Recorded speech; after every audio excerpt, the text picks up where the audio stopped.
Welcome to the Second Win Boxing Media, ladies and gentlemen. I have a very special guest in the building today, ladies and gentlemen. I have no other than former world champion, DMV boxing legends own, Kenworth's own, Northeast DC's own, part of even Southeast DC's own, ladies and gentlemen. Greenway's own. I mean, anywhere in the area, man. Ladies and gentlemen, we have no other than Demarcus Chop Corley. How's it going, brother? It's going good, man. I'm out here in Walmart, my favorite store. I see you, man. What you about to do, man? You about to chop it up in the kitchen in a few, man? How you know? Come on. Come on, man. I've known you for almost 40 years, man. Already got the lamb sauteed. Yes, indeed, man. So, man, it's an honor to have you on here, man. Appreciate it, man. Thanks. You already know, brother, man. We go back, man, way back, man. Before I was boxing. Du Bois. Yes, indeed. All the way back, man. So, Chop, when did this journey start, man? I can actually say 1986. Okay, which gym? Kenworth. I was 10 years old, living out Kenworth, Northeast. Okay, so what made you choose Kenworth? That's the area you lived in, correct? Yeah, there was a recreation center down the street, and there was an opportunity where you get a chance after school, you go there and you play. And we used to play bumper pool, ping pong, and they used to make ceramics and stuff after school and whatnot. And I enjoyed what I was doing, just being a kid having fun. But at 7 o'clock, that's when the boxing started, and they would be in the gym practicing. Okay. And I was looking through the door, and I seen them in there practicing, exercising. Some of the guys was hitting the bags and stuff, and I was like, oh, that's interesting. And then the coach at that time was Kenny. He came over and asked me, did I want to box? I said, no, I don't want to box.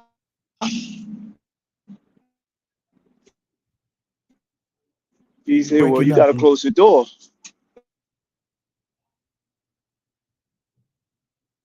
I go back down. We lost him. We lost him for a second and hopefully we get him back in there. I think he left out of there and reception got bad on him. Ladies and gentlemen, if you just tuning in, we have no other than Demarcus Chop Corley. Hopefully he'll come through and we get him back on here. Looked like he was in a bad area. If those just coming in, hit the like and subscribe button. We'd like y'all to hit the like and subscribe button so we can get the numbers up, as well as get the contact. You broke up a little bit, Chad. You used to whoop my ass. Hey, we lost you for a second there. Can you go back a little bit because your reception went out? So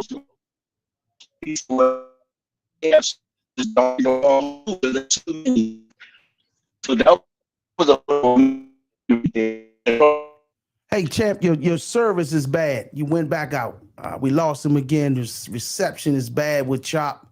Ladies and gentlemen, if you're just joining the podcast, hit the like and subscribe button. You're welcome to the Second Win Boxing Media. Hopefully, we'll get Chop back in there. Hopefully, we'll get him back in there in a second. Hold on one second.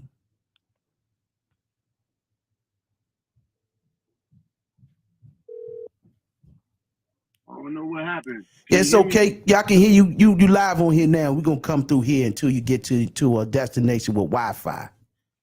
All right, that's a bet. Ladies and gentlemen, we got the champ back here on the telephone now. Start the journey over when you started with Kenworth. Hanging in the rec center at 7 o'clock, the boxing practice started at that time, and I was looking inside the gym where they was practicing that, and the coach said, you want to box? You want to learn? And I was like, no. And he's like, why? I was like, because I know how to fight already. And he said, boxing is not all about fighting. Boxing is a sport. And I said, so what do you get if you win? Because I knew playing football, I used to see the guys get the football trophies and basketball. They get a basketball trophy. So with boxing, win or lose, you get a trophy or a medal. Okay. And that was motivation to me, just to win something at a lower age, 10 years old, 9 years old. I'm out there trying to win something, and that was inspiring and very motivating. So I started practicing, and when it came time to get ready for an event, which was the Junior Olympics in December, I had to get a permission slip signed. And he told me, he said, you got to take this permission slip home and get it signed by your mother. And I was like, okay. I knew I had asthma, and I knew my mother wouldn't approve of me boxing because I had asthma. So I asked her, and every few weeks I would ask her, and I would just kept on asking her, and she got tired of me asking her. So she gave me an ultimatum. She said, well, if I'm going to let you box, if you don't win, you can't fight. Okay. That was the ultimatum. If I would have lost my first fight, I would have not been able to box. Wow. That would have let her know that asthma outweighed my boxing career. And I wasn't going to let that happen. That's right. So you won your first fight. Where does take place at? It was at Sea Pleasant, right off of what's that? I think it's Sea Pleasant, Maryland. Sam Garrett was one of the referees over there who ran that rec center over that way. Oh, Sam, man. I remember Sam. Yes, indeed, man. One of my favorite referees, man, ever, man. Yeah. How's Sam doing now? I don't know if Sam's still living or not. I was wondering that same thing. Yeah. You probably got to ask Sean or Baker. They might know more about it. Or Fly from Palmer Park. You remember Fly? Fly. Nah, I don't remember him. I probably what Fly was a referee too? He was one of the officials who ran Palmer Park, Sugar Ray Leonard Gym. I remember Greg, him. they called him Greg. Greg, I remember Greg. Yes, indeed.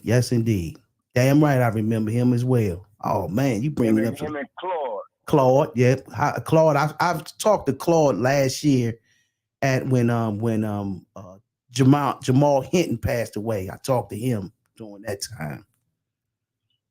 So still doing good. So man, you got your first fight.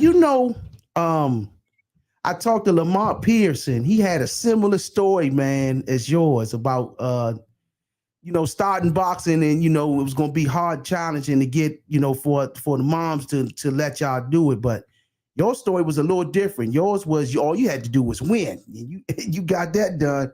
His was he won, and that's how his mother found out that he boxed.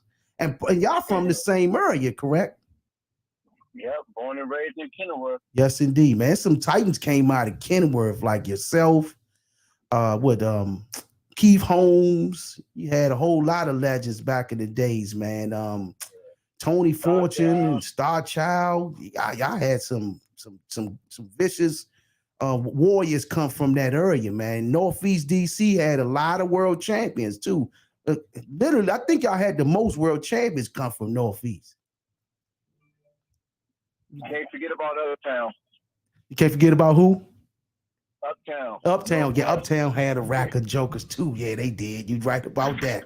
You can't leave Uptown out the mix. But I know collectively around that Kenilworth area, man, a lot of world champions, a lot of contenders came from out there. Kenny was running a good program around there. And then y'all had the house. Y'all had the Impact, and then you also had Kenilworth Rec. So that just definitely came from there. So give me some a day in Kenilworth during that time. Give you a day? A training regimen up in there with Spawn and some of the greats that came out of there. Oh man. A lot of great talent. Ricardo, Madcap Edmonds, James Baker, John Johnson. This is an old fighter. You may not remember him. We used to call him Pete. His name was Toy. Okay. Yeah, Toy. And then Toy got a brother named Sugar Joe. These are legends that was fighting when Keith Holmes was in the amateurs. And then they had another young fighter named Doc. Okay. he was like a Sugar Ray Leonard. He was bad, man. And then Star Child.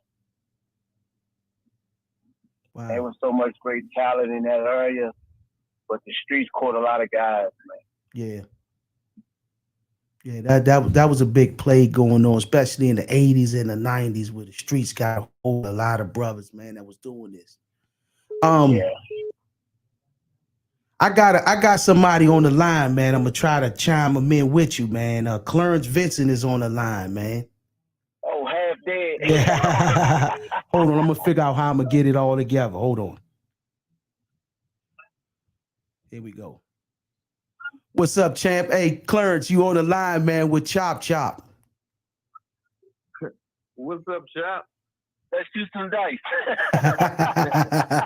Hey, you already know I'm ready. Hey, you talking my language. I know that's right. You and Shaw. Yeah. Man, I heard. What's up, big guy? Nothing, man. Enjoying this weather in Vegas. 52 degrees right now. Oh, okay. So you in Vegas right now? Yeah. Oh, okay. That's what's up, man. I was just sending my love, man, to one of my big brothers, man.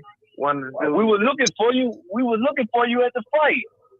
Yeah, I know, right? I had went to this graduation. Well, that was on the that was during the weigh-in, when y'all went to the weigh-in. So I had went to a graduation, so I couldn't make it. And then the fights, man, you know, I can't really get nothing done at the fights, man. I mean, I'm too short, man. Every time somebody goes by, I'm supposed to see what's happening, man, you know. Yeah, I prefer to watch it on TV. At least I know that, you know, I can see everything. Then I knew this was gonna be. Then I knew this was gonna be a good fight for Tank. Actually, man, to be honest with you, I liked this fight for Tank. You know, a lot of people wasn't watching this guy. This guy really could fight, man, and you know, he brought the best out of Tank. You know what I'm saying? And that's what Javante need. You know what I'm saying? Because he's one of the best, and he needs those type of fights, man, so that he can let people know that he really can fight, man. Right. You know, a lot of people, like you said, a lot of people say that he looked bad, but he was doing a lot of things. He was doing a lot of good things. He was rolling with the shots. He was bringing the left hand straight back. And he was walking the dude down. You know, Right. I felt like he broke him down. You know, the thing about boxing is, you know, all fights ain't gonna be the same. You know, and styles will make fights. Right. And you got to be able to adapt. And that's what he did. So, you know, I like that for Shorty, man. He looked good to me, man. You know, So, well, ladies and gentlemen, I think he needed it. For those that don't know who's on the line, this is Clarence Vincent, the 2000 Olympic bronze medalist. Him and Chop Chop and James Baker and Sean had a vicious squad, man. I mean, the hit squad, they literally, I mean, if you listen to this call, you had Olympian, a world champion, and 2 national champions. They were winning everything. After they connected, the game just changed for this area. Their names was top notch in the area. I mean, I'm talking elite boxing with this group, this core of 4. And you know, that's why, you know, when I talked to Clarence, I said I definitely would love to have him on here, man. What started that group, man? What kicked the group off to be what it was? Man, I can't really tell you. You know, I was the baby, man. You know, I was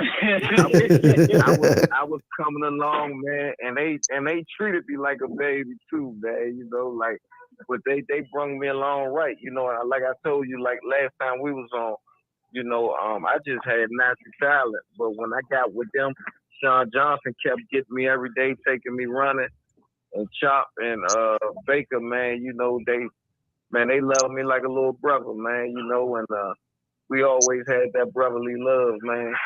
But never could I take anything away from Sylvester Gators, Oh, man. yeah, most definitely. Yeah, you know, I got to always, you know, give my love to him because, he was around on the tank, man. He kept us all together, man.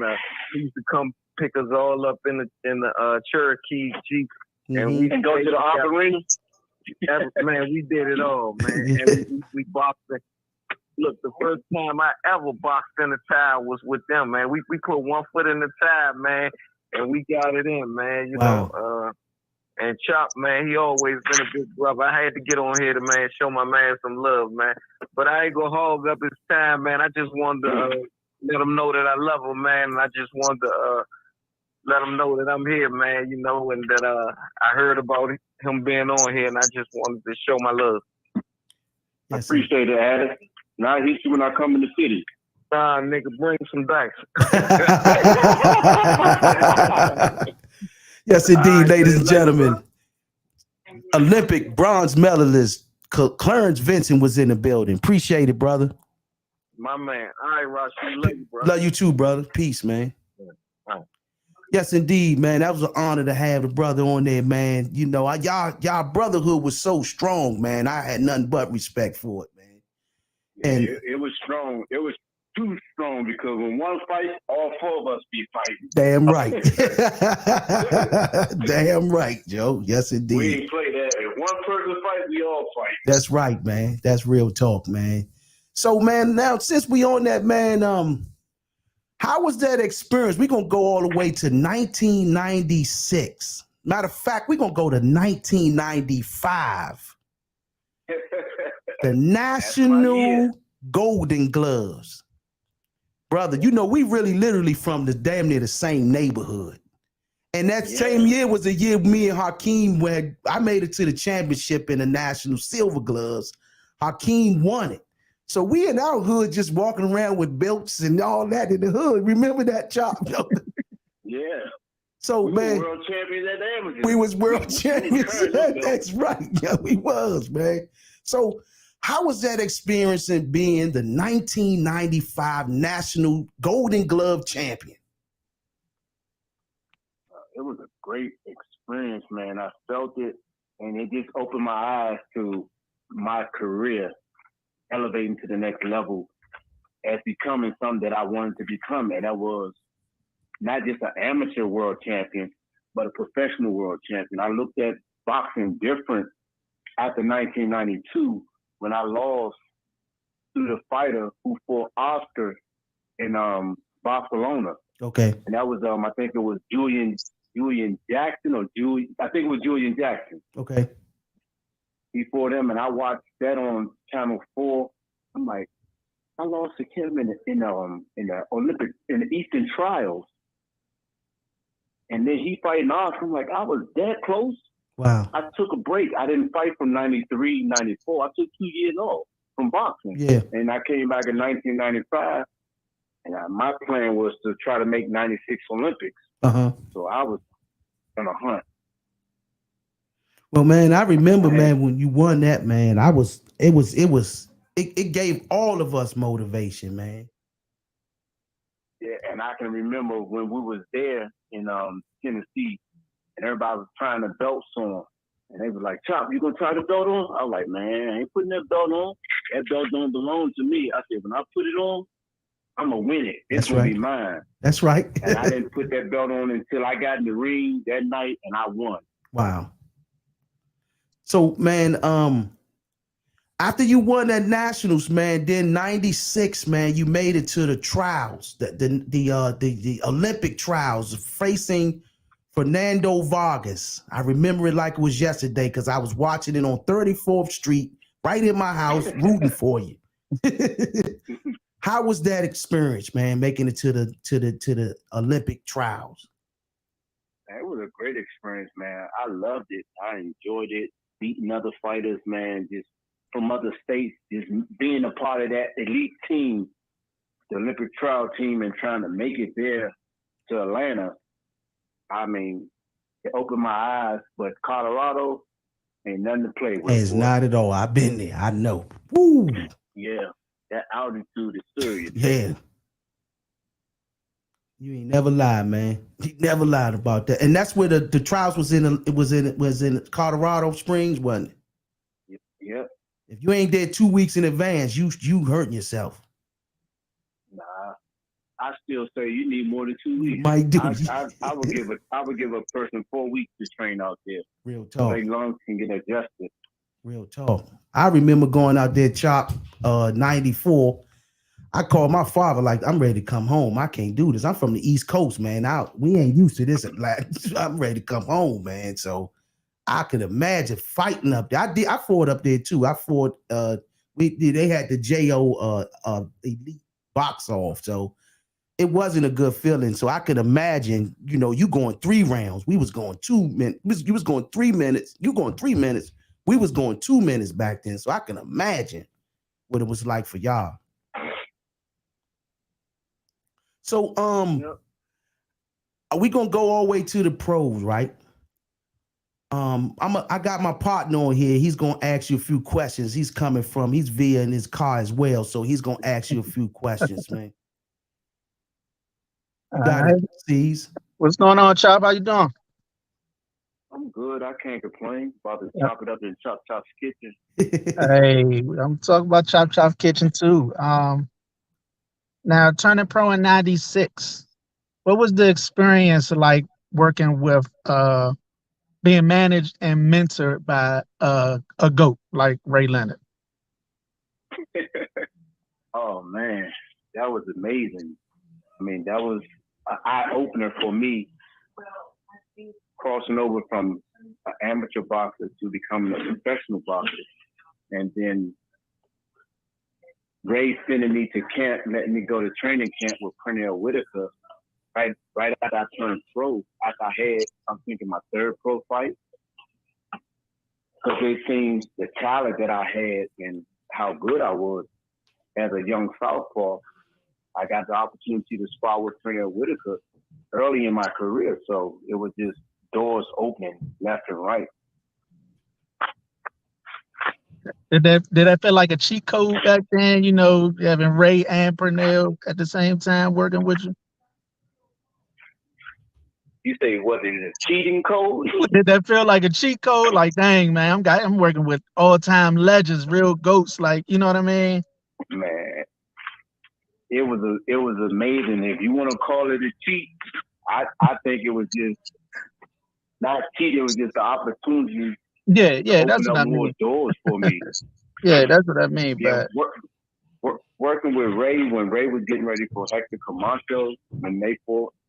I mean, got a chance to spar with him and let him see my performance as a young fighter, because he didn't only have me, he had Gary Jones, the older brother Gary Jones, and he was managing both of us, and he had Luther Smith also. And I just stayed more dedicated and focused out of them 3 fighters, and I made sure I was trying to get the attention of Ray.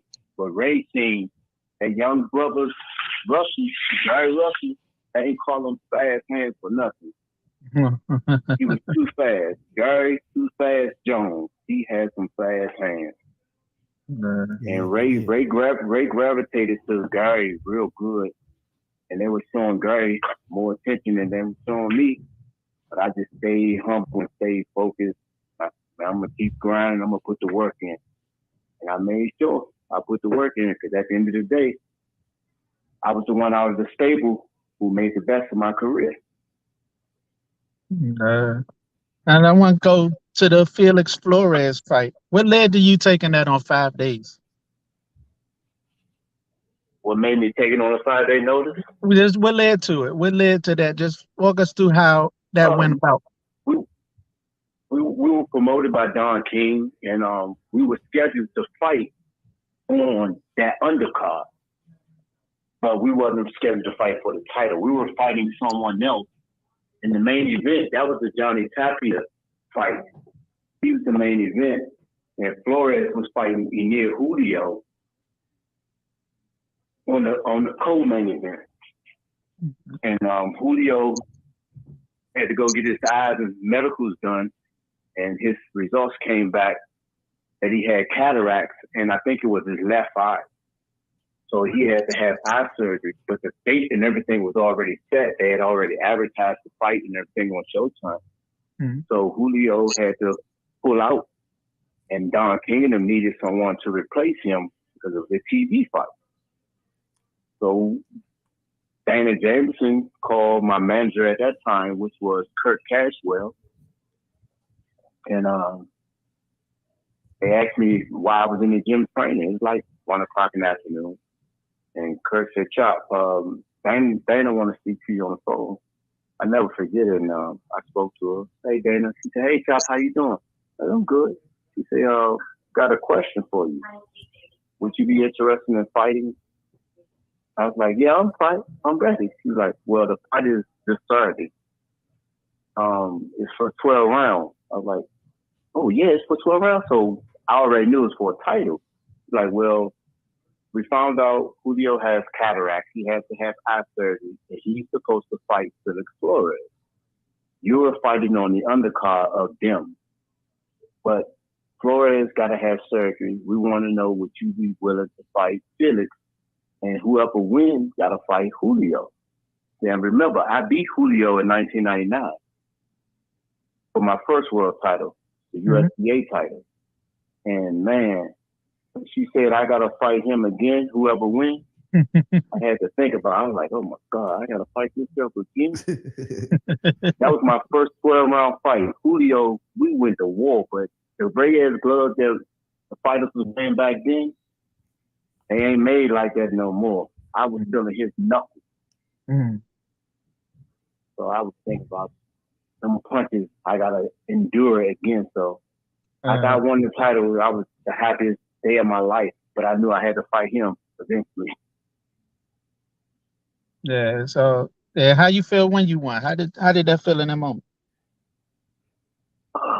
Man, it makes you take a deep breath because I worked so hard for something, and you're not expecting it to happen on a 5-day notice. Yeah. And that once I captured that world title, no one believed that I was going to win because Flores, he almost beat Sean B. Mitchell in a 12-round fight a few months before that. So I wasn't supposed to win, but I was ready. I stayed ready, and the opportunity came for me. I capitalized on it. And now, like, the gauntlet you went through, like your next 6 fights, you fought one of the hardest punchers in history, Randall Bailey, one of the fastest hands in history, and one of the best fighters in history, Zab Judah, arguably the best ever in Floyd Mayweather, Hall of Famer, Miguel Cotto. How crazy was that gauntlet just to get through? It was amazing. I love the performance that we displayed. The Cotto fight was amazing. The Mayweather fight was on another level with his experience and me hurting him, trying to finish him. Zab had the fastest hands that I seen when he caught me with that 1-2 and knocked me down. That shit came so quick. All I can do was just eat it on the chin. Randall Bailey, we got two fights in with each other. And the first time I was young and slick and I knew I could outbox him and he couldn't hit me because I wasn't going to sit there and let him hit me. But when I got older, I grew some balls and I sat in front of his ass and he caught me with that damn right hand and down I went. And I said, damn, he can punch. All right, now you mentioned that Floyd fight, that 4th round when you landed that shot that I think you said you almost hit the Powerball. The shot that could have changed history. What was going through your head in that moment when you saw him visibly stunned? Like, the game plan and what we had trained on was to keep him exchanging with me, keep Floyd, make him fight. Because Floyd fought my best friend James Baker also in the amateurs. And he was talking trash, saying what he was going to do to me like he did to James. I was telling him at the weigh-in, you can't punch. You ain't going to sit in there and fight me the way you try to fight James and everybody else in the amateurs. I punched too hard. So He was saying what he was going to do. I said, okay, we're going to see.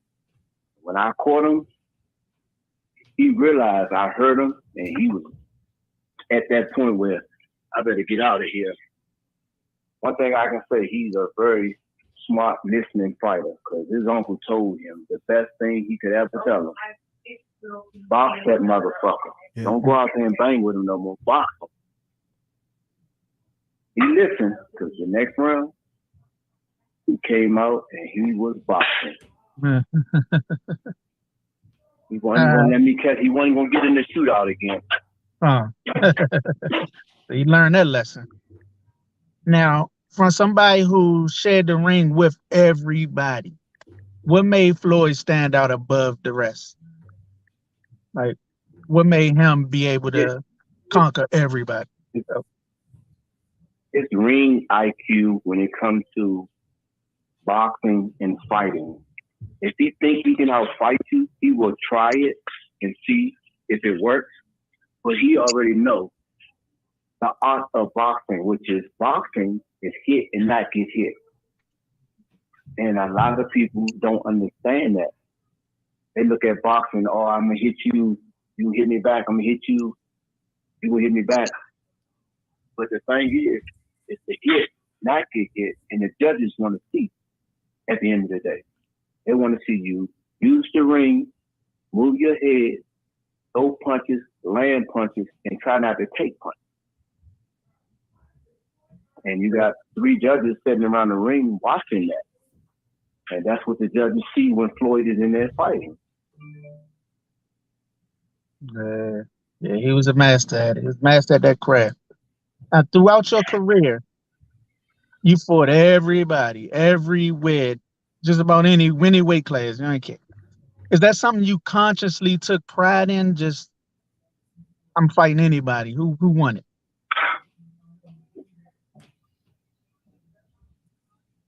No, I just wanted to stay in my weight class, which was 140, 135. And then I tested the water. I went up to 147, and I won the title there. But 147 was never the weight class for me. Even when I went up before Freddie Hernandez, that joker caught me in the 5th round with that damn right hand.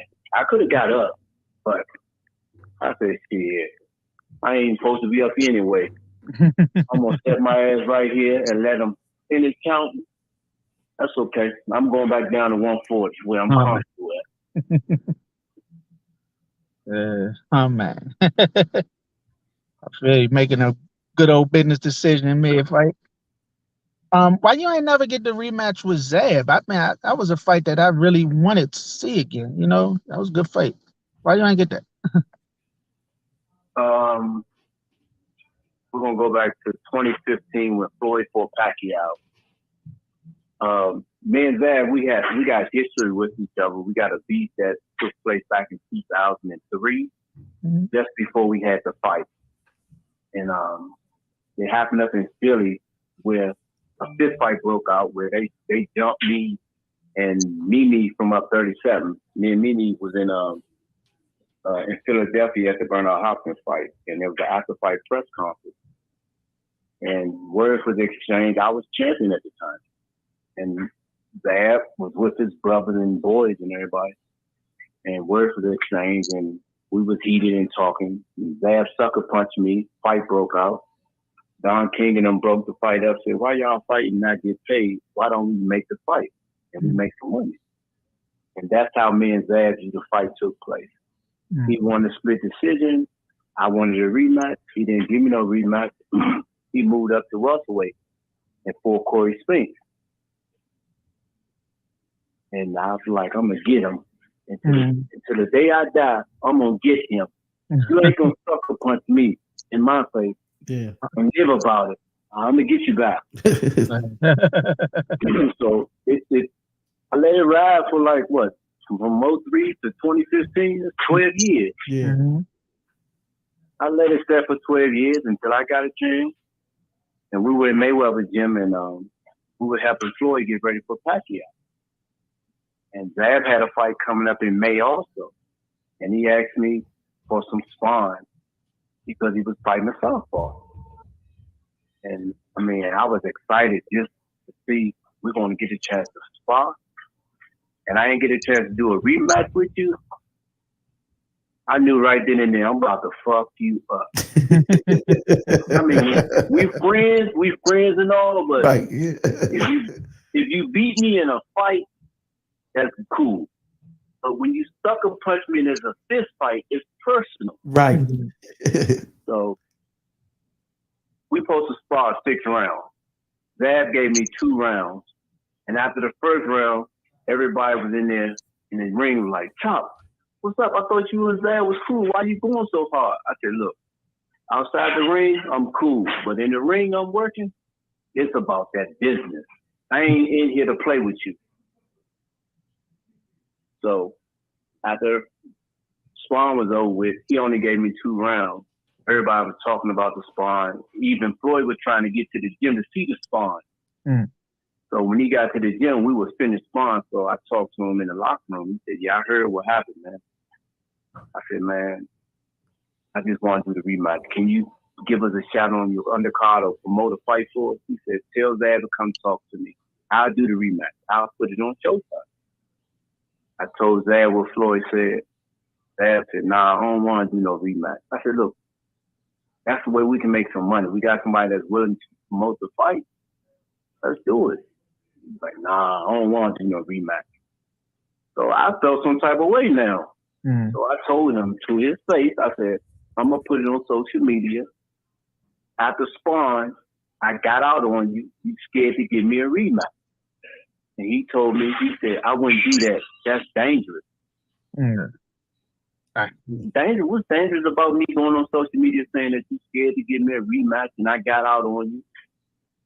But I did push the button, though. When I did do it, I said, yeah, we sparred. I got out on Zab. He's a punk. He's a pussy. He's a fake-ass New Yorker. Why did I say that? Man, that shit went viral. It was in Sports Illustrated magazine. God damn. So it went viral in 3 days. So when I came in the gym Monday, April the 14th, I never forget. When I came in the gym Monday, I was training, working out. Zab ain't come to the gym to train. He came in the gym. He kept pacing back and forth, walking around. So we ain't speak to each other. He already heated about what I did over the weekend. So when Floyd get to the gym, he like, man, I see what you did, Chopper. I said, Floyd, I'm just trying to promote a fight, man. I just want the fight to happen. He said, yeah, man, but just don't do nothing here, man. Don't mess up my gym, man. I said, man, I ain't like that, man. I ain't no troublemaker. Okay, he said, all right. He said, Zab out there. I said, I know, I seen him. But what he was telling me, Zab is out there, meaning Zab is outside. He ain't in the gym no more.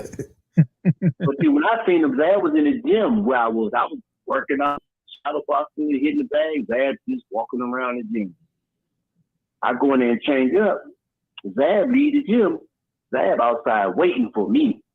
Oh. So Floyd says, Zab out there. I said, okay. I know, I seen him. I didn't think he was outside. I thought he was still in the gym. Yeah. I go outside, so I step out Floyd's Mayweather gym in the parking lot. Yo, Chop, let me holler at you. I said, what's up, Zab? I stopped. He walk up to me. We right in each other's face to face. I'll never forget it. Like I never forget when I got shot. He said, what's all this shit on social media? I said, what? He said, the shit you saying I'm a punk, I'm a bitch, I'm a fake-ass New Yorker. I said, hold up, Zab, let me stop you. I never disrespected and called you no bitch. I called you a punk, a pussy, and a fake-ass New Yorker. When I said that, he said, mother, you ain't have to say no more. You ain't gonna get fucker out your mouth. I started firing. I ain't stopped punching until Zab was on the ground. Damn. And they seen me hitting Zab and Zab went down. They were like, oh shit, man, he just snuffed. I didn't know what the fuck. What is a snuff? Yeah, that's New York talk. Yeah. Man, they say he just snuffed Zab. They was like, oh shit. So one of his boys run up on me. Now I got on flip-flops. gym in the morning. I ain't dressed in no tennis shoes on. I'm in my flip flops and we in the parking lot. Me and him about to lock up and fight. Man, they get Zab up off the ground. That nigga go in his right pocket and said, "Motherfucker!" He pulled out a knife. Dang. I thought I was Usain Bolt. Usain Bolt, Hey. one of these niggas.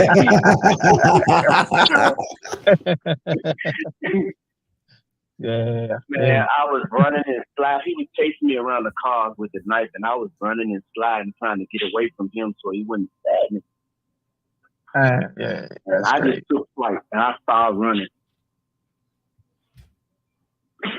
That's the incident. That's how me and Zaz got into it. But we cool now. I apologize and everything. Yeah. We put that behind us. We grown men. Hey, they say At you. the end of the day, if people had caught me, he'd have been in jail for murder, and I'd have been in the graveyard. Damn. They say you ain't have your shoes on. You was running without your shoes that day too. Is that true? I had on flip flops.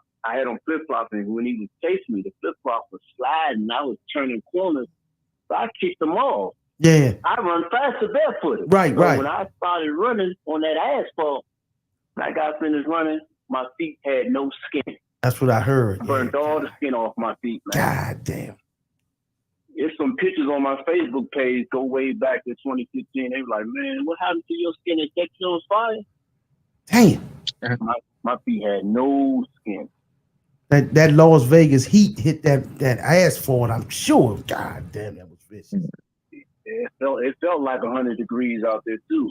Damn. That's great.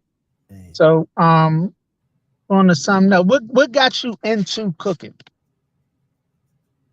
My mother, she told me years ago when I was a kid, she was like, "Duck."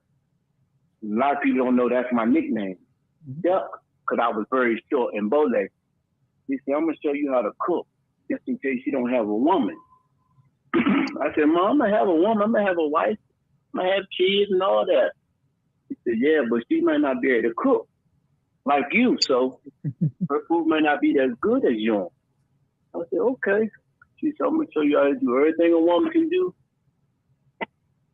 She didn't say the last part. I can't fuck myself. So she showed me how to do everything a woman can do in a house. And at the end of the day, I don't need no woman.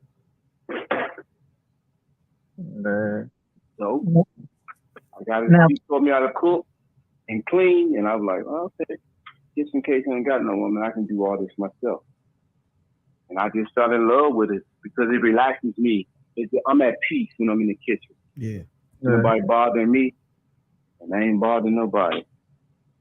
So just about the eggs, is the contrast from a violent sport like boxing to something a little more delicate and relaxing like cooking? I was just about to ask, was that contrast somewhat therapeutic? Like, oh yeah, it's very therapeutic to me because it relaxes me. I put on my music and I just be enjoying myself and make me feel like I'm a much older man, but I'm not, because when I was growing up, I used to see my mother do this stuff in the kitchen. She'd have her music playing and she'd be smoking her cigarettes and listen to them oldie but goodies, and I'm like, she all right. She enjoying herself. Nobody bothering her. She just cooking dinner for her kids. got something else, shit? Yeah, man. Chop, a lot of people don't know you also, man, when I remember in the 90s, you was a designer. You used to design all your own uniforms. Are you? I mean, way back. I mean, you had some slick stuff, man. I was like, man, I need Chop to make us something, because I mean, you was putting it on, brother, when you was putting it together, man. I know now you transferred over now, and I think you're doing more like selling clothes and things of that nature. Explain, let's go back to the 90s when you were stitching. How did you get into designing your own outfits? I got into designing my outfits. It came from my brother, Michelangelo Corley. He was murdered back in 2001, right after I defended my title against Mayweather. Okay. But rest in power to him, man. Rest in peace. I remember him. Yeah. he was the seamstress of the family. He used to sew the clothes for the kids, and he would sell them to the neighborhood and stuff. And he charged me. I asked him to make me an outfit, and I wanted a black velvet outfit with red tassels. And my brother said, "I'll make it for you." He charged me $160. But the charging me wasn't caught my eye. It was the time that it took him to make the outfit. Yeah. We went to the fabric store, got the material. Came back home, I set the clock, and I'm looking at it. Okay, it's like 5 o'clock. Within 3 hours, he made an outfit for $160. I had to pay him. I was working at Popeye. That would motivated me to start sewing. Yeah. Because it was easy. You just gotta have patience. Right. You gotta enjoy what you do. I got patience. I've been boxing all my life. That's patience right there. Facts. Facts. And being able to put a puzzle together, sewing ain't nothing but clothes ain't nothing but a puzzle. You just gotta put everything together. And once it's together, you stitch it, and you got your outfit. One thing. I took it to the next level. I took it to the next level when I really got deep into it. When I started sewing my prom dresses, making prom dresses for the ladies. That was my hustle. Man, one thing about you, man, I remember in the 90s, man, you always played the role of a world champion. You know, if they got this saying called thoughts become things, man, and in manifestation. I literally remember you manifesting your world title, becoming a world champion when we were in the 90s. Back then, you conducted yourself like a champion. I mean, you came out the ring like a champion. You would walk like your ring walk was like being a world champion. Did you already knew that you was going to be a world champion in the 90s? And is manifestation something that you thought about? I'm not going to say yeah. I knew what I wanted as a young kid early in life. Growing up in Kenilworth and Washington, D.C., I seen a lot. And then moving from Kenilworth to Southeast to Anacostia Road, I seen a lot in Kenilworth. I experienced it when I moved to Southeast. Yeah. And when I say experienced it, I experienced having to sleep on the floor, having to listen to bullets flying, people fighting in your apartment building with a sledgehammer and they hit your door trying to hit someone, and you got a big hole in your apartment building door. Just experiencing that life of living, I knew what I wanted when I first got into boxing. Then to experience the violence that was going on in my neighborhood of growing up. The shootings took place. A lot of my great friends got murdered and killed who was boxing with me. I just was determined to accomplish what I wanted out of life, man, was to become a world champion. And we all grow up and you want to live that fast life. You want to dress like the older kids and have the money. And I tried that. I tried to hustle, but going to jail ain't for me. I ain't about to be in no 6x6 and I got to do what this person say all the time. I got to take a shower when they say shower. I got to eat when they say eat. So I couldn't live that street life where you take a chance of going to jail. And if you don't go to jail, you mess around and get shot. Nigga try to rob you. And I had been robbed before. And it was not because I was hustling. It was just because I had something that they wanted, which was a nice coat. And that happened when I got shot. What, you had an Eddie Bauer or something? That's what it was, an Eddie Bauer. Man, back in the days, people don't know. If anybody's on here not from Washington, D.C., if you wore an Eddie Bauer coat between 1992 to 2002, you was getting robbed. I don't care who, you were getting robbed if you wore that coat back then. That was you was a known person. Ain't nobody exactly. If you're a known person, they getting robbed or you had to shoot somebody. But that coat was a definitely target. They wanted them coats, man. That's great. Wow. So And it was a coach. It was given to me by my brother. okay. Yeah, because I experienced something like that. Going to Sousa, walking up Eli. My cousin had on the Eddie Bauer coat. This dude came out of nowhere with a Mac. I say, cuz, get that up. Because he and 30 other people out here. Go. And we gave that coat up. I knew, man. I ain't buy me an Eddie Bauer in like 2005, man. Once it was died down, man. I had Eddie. Them coats was, man, yeah. I man. had one. I was careful where I wore it, though. So Chop, you got shot. You know what I'm saying? You just mentioned that you got shot over the coat.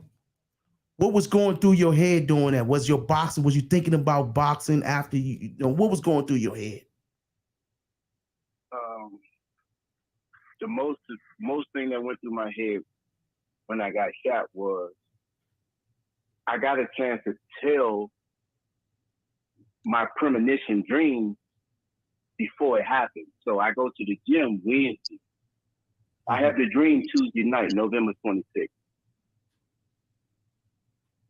I go to the gym Wednesday morning and I'm telling James Baker, Sean Bay Mitchell, William Joppy, those three guys was in the gym. Mm-hmm. And I'm telling them about the dream that I had last night.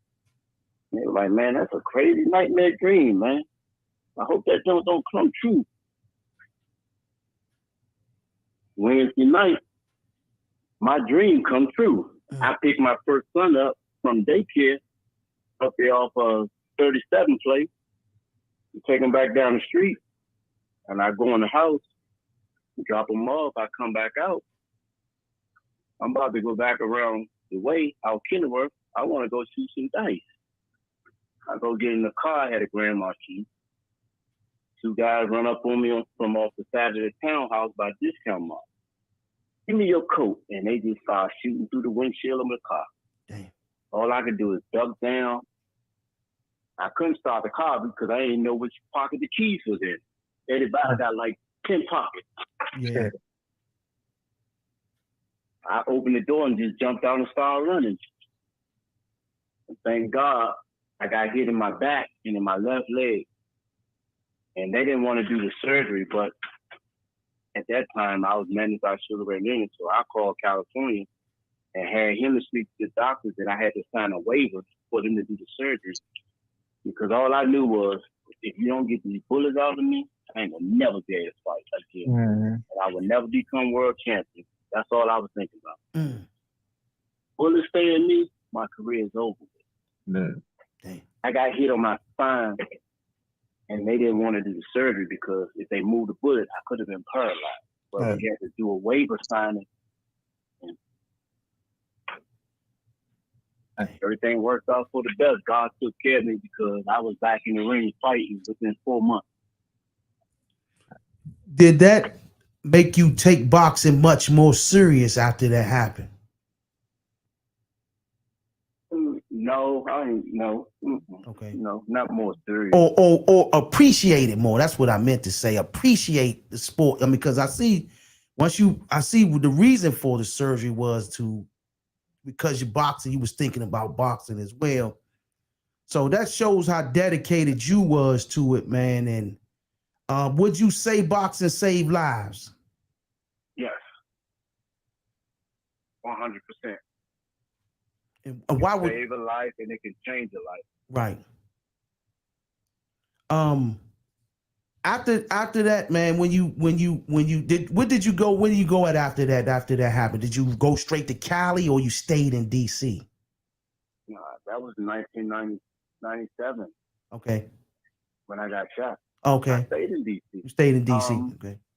I was married. I was married at the time, and we lived in Virginia. Okay. It was just want to go back in the city, go back around the way and shoot some dice. Okay.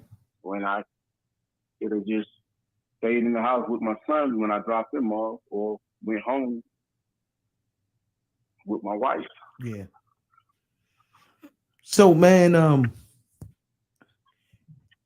the state of boxing today, you're still involved. You're active. So you all the way involved in the sport, man. What do you rate the state of boxing today, as far as the young champions of the day? Is it too much politics, or how do you feel about the state of boxing today? I think it's too much politics. I think they need to let the fight happen that needs to happen with the fans want to see. Win, lose, or draw, the fighters need to fight each other. Mm-hmm. And they should make it happen. It shouldn't be no pick and choose who you're going to fight because of the promoters not wanting to work together. Fighters want to fight at the end of the day. Yeah. Let the fighters make the money. Let the promoters put the fight on.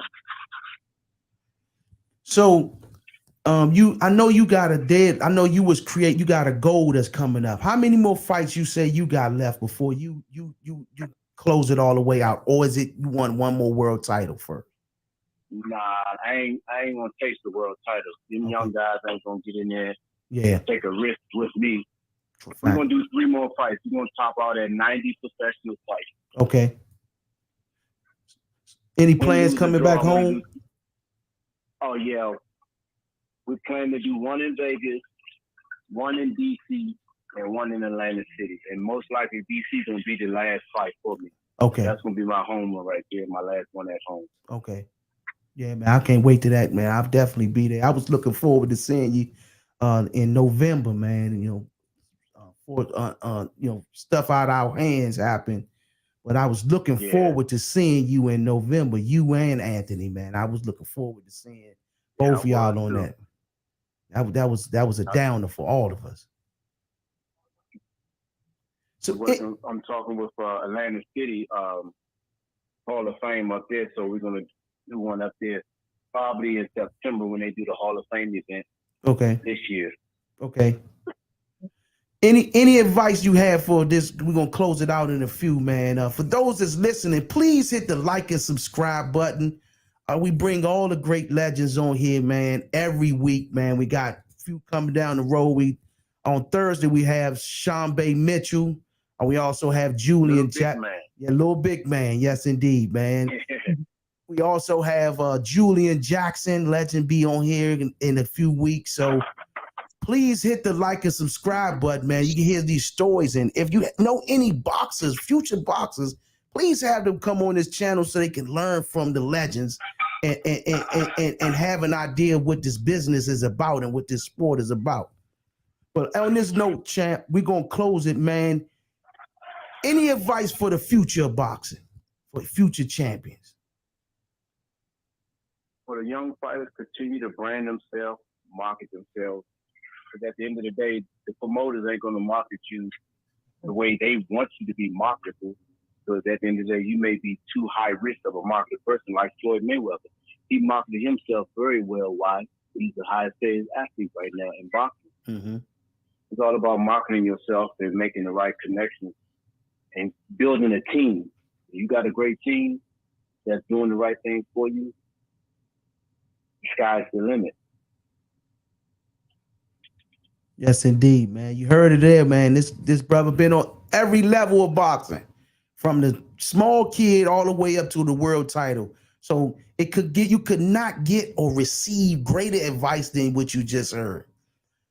Man, I appreciate you, brother Chop, man. You know how we do, brother, man. We go back, man.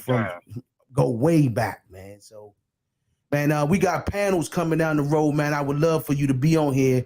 I was telling Adam, man, that I was going to do one with you, him, Baker, and Sean, man. We're going to talk about the top 5 most feared boxers ever. So I would love for you to join that panel, man. That's like a family reunion right there, man. Yeah.